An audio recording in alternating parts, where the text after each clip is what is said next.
Science बोलती है कि जमाई लेना बड़ा कंटीजियस होता है, एकदम दूसरे को लगता है।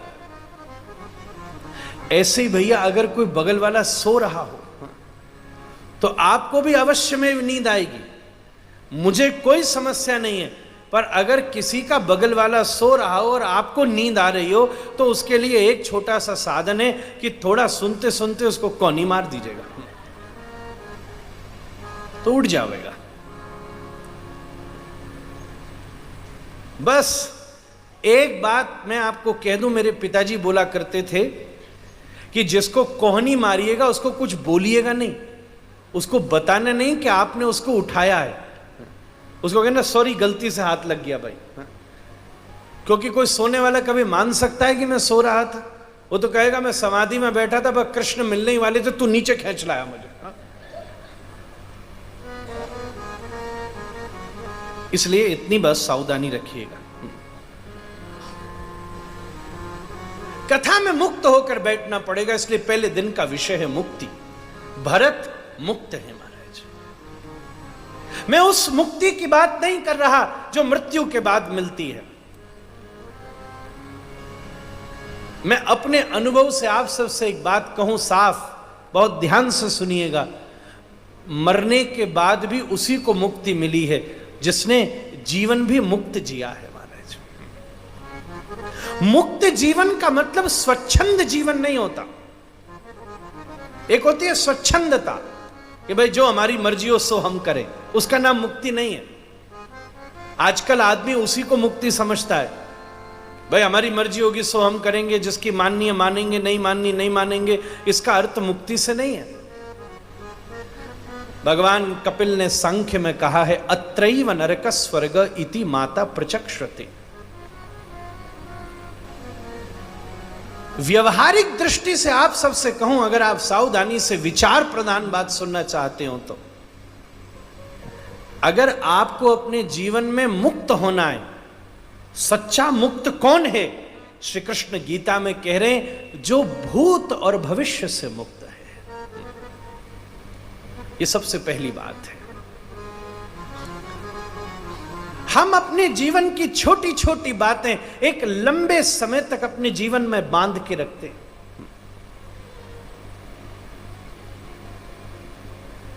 श्री कृष्ण ने गीता में अर्जुन से सबसे पहले कहा गतासून आगतासूंश्च नान सोचन्ति पंडिताः। हे अर्जुन,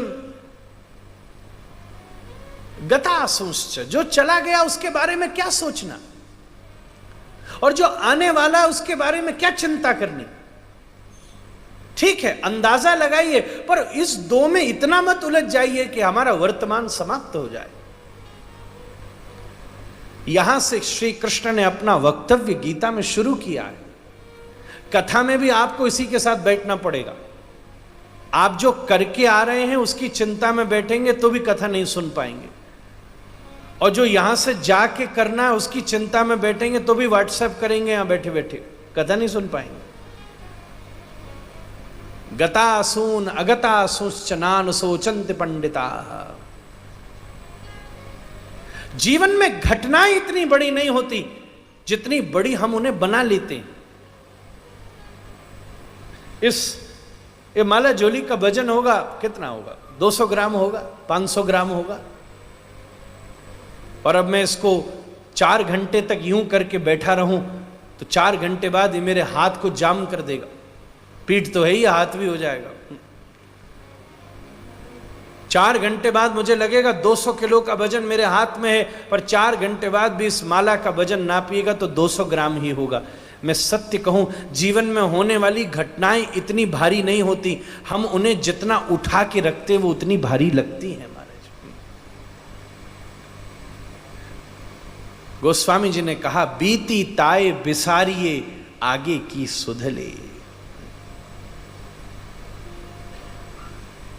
वर्तमान का आनंद कीजिए, ये जीवन की सबसे बड़ी उपरामता है।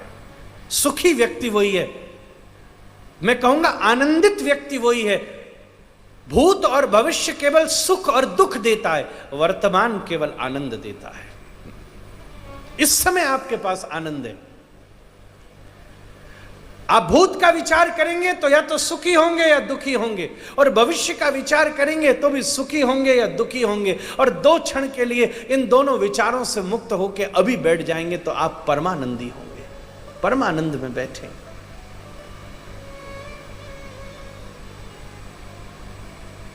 फिर अपने आप इस बात का अनुभव होने लगेगा, आनंद ही आनंद बरस रहा, बलिहारी ऐसे सद्गुरु की आनंद ही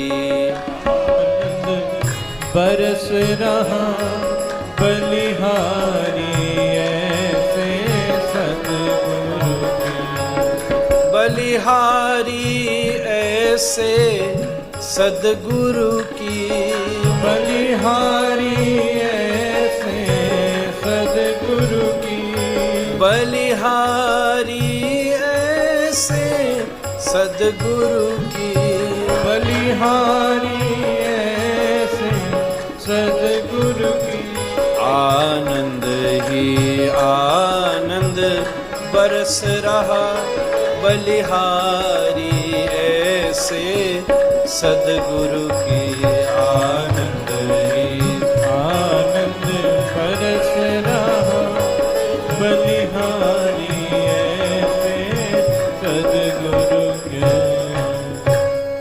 वर्तमान आनंद का सूत्र है, यही मुक्ति का अनुभव है। भरत साक्षात मुक्त हैं, वो भुक्ति में नहीं है, वो मुक्ति में है। माता कैकेयी ने भरत के लिए भुक्ति मांगी थी, यही वरदान मांगा था कि भरत को राज्य गद्दी प्राप्त हो। ये तो भुक्ति है, भोग है।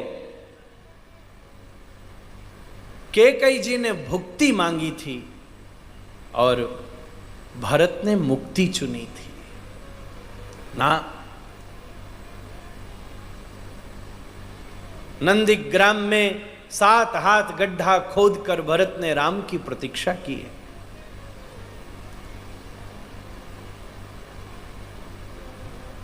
मैं अपनी अनुभव की दृष्टि से कहूं तो राम के वनवास से भी भरत का वनवास बड़ा है। साधन के न होने पर उससे मुक्त होना आसान है, साधन के होने पर उससे मुक्त होना कठिन है। जब खाने को कुछ है ही नहीं तो व्रती रखना पड़ेगा, पर सामने 56 भोग लग रहा हो तब कोई बोले भाई हमारी ये तो आज एकादशी है भाई।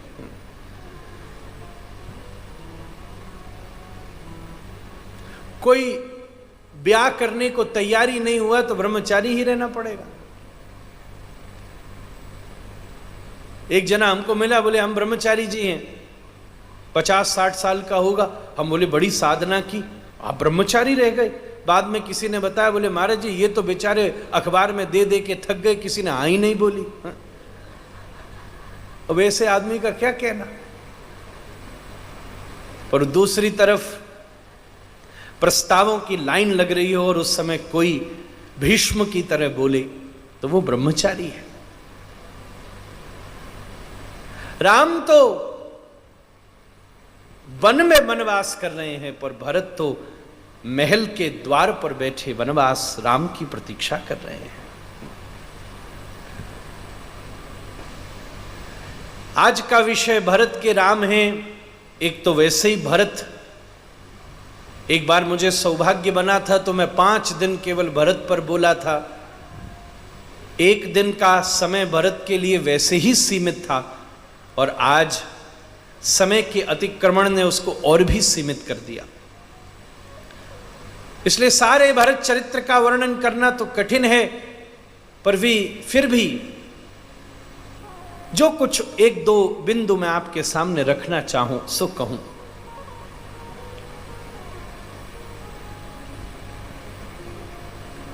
श्रीमद् भागवत में प्रचेताओं के प्रसंग में अगर आप सबने गंभीरता से भागवत जी का श्रवण किया है तो प्रचेताओं का प्रसंग आपके लिए बिल्कुल सुलभ होगा। ये प्रचेता प्राचीन वरही के बेटा हैं, जिन प्राचीन वरही को नारद जी ने पुरंजनोपाख्यान सुनाया था। पुरंजन का उपाख्यान भागवत का प्रसिद्ध विषय है। प्रचेताओं ने बड़ी भारी तपस्या की थी और भगवान को पाया था। तो वहां भगवान श्रीमन नारायण ने प्रचेताओं को आशीर्वाद दिया। ये 8 प्रचेता थे जो एक साथ बैठकर भगवान की तपस्या कर रहे थे। तो उस समय भगवान ने जब प्रचेताओं को आशीर्वाद दिया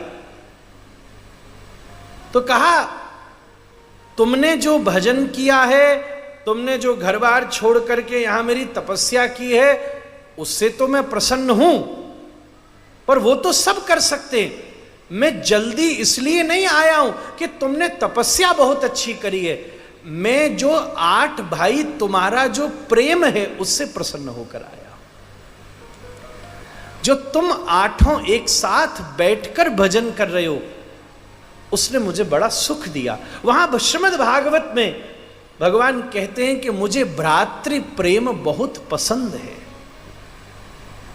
ये जो 8 भाई एक दूसरे के बीच में प्रतिस्पर्धा, प्रतिहिंसा, प्रतिलिप्सा, एक दूसरे के प्रति विद्रोह और ईर्ष्या से निवृत्त होकर बैठ के भजन कर रहे हैं, मैं इस भाव के वशीभूत होकर के आज तुम पर कृपा करने आया। और जब भगवान श्रीमन नारायण प्रचेताओं पर कृपा करके वापस लौटे तो ठाकुर जी को बड़ा आनंद आया। भगवान को भाइयों का प्रेम बड़ा अच्छा लगता है।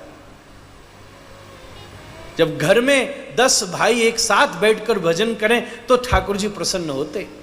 अकेला भाई अपने अपने घर के मंदिरों में बैठकर 10 माला भी फेर ले, एक भी माला पहुंचने वाली नहीं। और अगर 10 भाई बैठ करके एक एक माला भी कर लें तो ठाकुर जी उसको पूरे परिवार की 10 माला स्वीकार करते।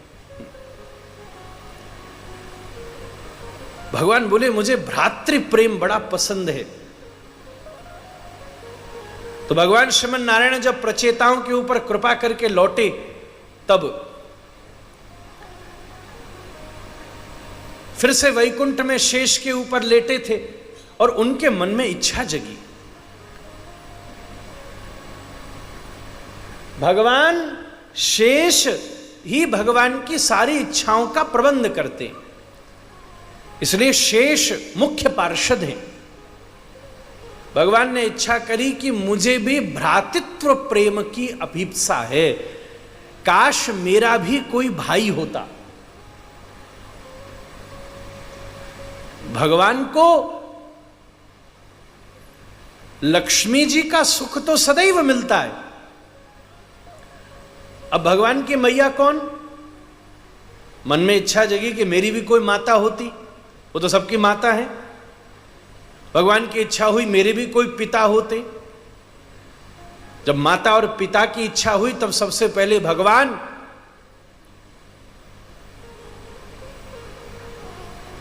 अदिति और कश्यप के घर में भगवान वामन के रूप में प्रकट हुए। भगवान वामन की मैया भी है और पिताजी भी हैं। इच्छा हुई कि मेरी कोई गृहिणी हो तो लक्ष्मी जी सामने विराजमान हुई। आज प्रचेताओं के प्रेम को देखकर भगवान के हृदय में इच्छा जगी, ये प्रचेता कितने श्रेष्ठ हैं। 8 भाई एक साथ बैठकर भजन कर रहे हैं तो भगवान के मन में इच्छा जगी कि हे शेष, काश मेरा भी कोई भाई हो। कोई भगवान का तो भाई है नहीं। तो शेष ने तुरंत उसी समय मंगलमय भाव से प्रार्थना की, हे प्रभु, अपनी अग्रिम लीला में आप इस मनोकामनाओं को भी पूरा कर लो। इसलिए जब श्री राम प्रकट हुए तो अपने सारे भाइयों को एक साथ लेकर के प्रकट हुए। लक्ष्मण के रूप में शेष ही प्रकट हो गए। स्वयं भरत के रूप में भगवान ने भ्रातृ सुख का आनंद लिया। हनुमान चालीसा में पंक्ति आती है, भरत सम भाई। भरत जैसा भाई भगवान का कौन होगा।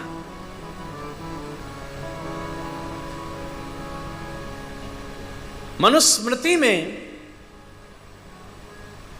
भ्रातृलक्षणम ऐसा करके एक श्लोक है कि भाई के क्या क्या लक्षण होते। अब मैं अगर सारे लक्षणों पर व्याख्या करने लगा तो वैसे ही टाइम कम है, पूरा ही निकल जाएगा।